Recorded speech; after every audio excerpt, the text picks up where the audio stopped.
Olá, minha amiga e meu amigo, alegrias! Mas eu vou dizer uma coisa para vocês. Se você é um trabalhador e o seu discurso, o seu pensamento, a sua forma de ver o mundo é burguesa, me desculpe, mas você é um alienado. Ou seja, trocando o sinônimo, é um maluco, é um louco, está fora da realidade. O que significa isto?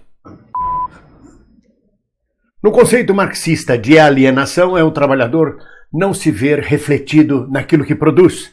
Aquilo que produz é afastado dele, ele desconhece, não faz parte do seu dia a dia. Ele produz automóvel, mas não tem automóvel. Ele produz bens para consumo e não pode consumir os bens que produz. Ele nem se identifica com o que produz.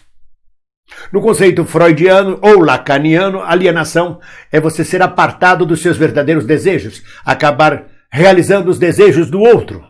De toda forma, é uma despersonalização, é uma falta de identidade. Eu estou dizendo isso para vocês porque há pouco tempo eu publiquei um vídeo sobre humor e classe social. E hoje volto com ideologia e classe social. Vivemos um processo geral de alienação para a classe trabalhadora.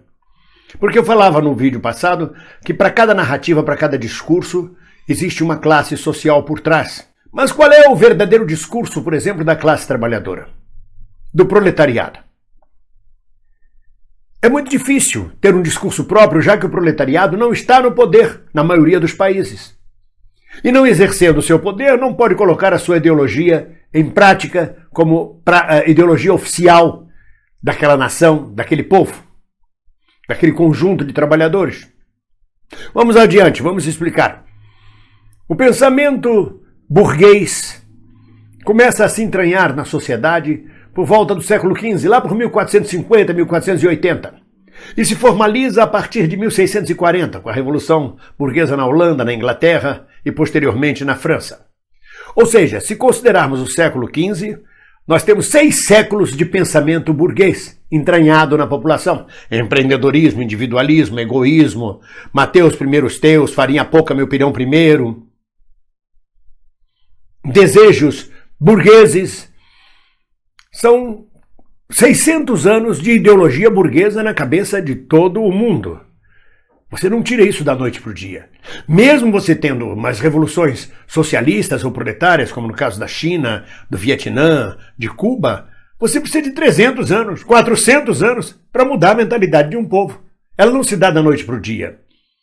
Embora nesses países a classe operária, a classe trabalhadora tenha se juntado ao processo revolucionário, é muito difícil mudar a cabeça, é muito difícil mudar o modo de pensar. São precisas gerações e mais gerações para criar um novo homem, uma nova maneira de pensar. Que foi o que a burguesia fez desde 1450, desde o mercantilismo e depois pelas revoluções burguesas. São conceitos, são pensamentos, são filosofias de implantação no cérebro de toda a população, de toda uma nação, que não pertencem exatamente à classe trabalhadora. Pertence aos interesses e pertence ao direcionamento da burguesia. Da mesma forma que o capitalismo levou séculos para se implantar, para se tornar comum. Desde o mercantilismo, e teve que conviver com formas diversas de economia.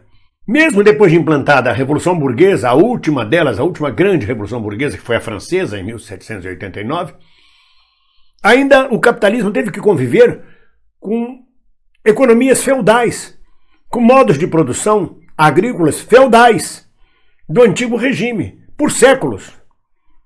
Não foi uma coisa que se transformou da noite para o dia. Tudo passa a ser burguês. Não. Da mesma forma que o socialismo tem que conviver ainda por muitos tempos, talvez por séculos, com formas de produção capitalista, como ocorre na China. Foi a grande sabedoria dos chineses saber que não se pode cortar de uma hora para outra uma estrutura existente e pré-existente pós um período revolucionário. Isto chama-se sabedoria do governo chinês, do Partido Comunista Chinês, que foi esta sabedoria que não coube aos soviéticos. Que a primeira revolução proletária do mundo partiu da União Soviética, a primeira revolução vitoriosa, e achavam que bastava implantar, acabar com a propriedade privada e à força implantar uma ideologia proletária, que não se sabe nem qual é. Então você vai encontrar no Brasil de hoje, por exemplo, a maioria de trabalhadores, de proletários, com um discurso burguês, individualista, empreendedorista, egoísta, com valores que não pertencem à classe social dele. E aí dá no voto no Bolsonaro, cujo discurso não tem nada a ver, o discurso fundamental, o discurso da economia dele não tem nada a ver com o desejo econômico da classe trabalhadora. Então corta a previdência social, corta direitos trabalhistas, corta a cultura, corta a educação para os filhos dos trabalhadores, favorecendo a educação para as escolas privadas, para os filhos da classe média alta e da burguesia. Mas você vai encontrar os trabalhadores com essa ideologia burguesa, defendendo esses valores que não pertencem a ele. Isso é um processo de alienação. E desse processo não se livra facilmente. Para a burguesia vencer, por exemplo, a ideologia feudal, levou séculos para ela implantar sua própria ideologia como voz corrente no mundo. Da mesma forma, levaremos séculos de luta para mudar o pensamento do homem trabalhador, acostumado e habituado a pensar de forma alienada, enlouquecida, vivendo fora do mundo e da realidade. Não é de se espantar, mais uma vez volto a dizer, o voto em Paulo Guedes, em última análise, em Bolsonaro. Então, embora eu diga em vídeo anterior que cada discurso reflete a origem de classe, você vai se chocar e ver discursos de classe trabalhadora, de pessoas da classe trabalhadora ou proletariado, que se assemelham ao discurso burguês. Embora no gestual ele se denuncie, como eu disse a vocês, no gestual ele se denuncia sua origem de classe. Mas o seu discurso pode ser um discurso alienado, e na maioria das vezes o é. É isso, meus amigos. Ninguém solta a mão de ninguém. Há uma dura e longa, árdua batalha para mudar a cabeça das pessoas, mas isso só é possível após sabermos exatamente qual seria a ideologia dominante na sociedade. E uma ideologia para dominar não é da noite para o dia. Leva muito tempo. Daí a burguesia como prova. Todo o processo burguês de assimilação da ideologia burguesa pelas sociedades.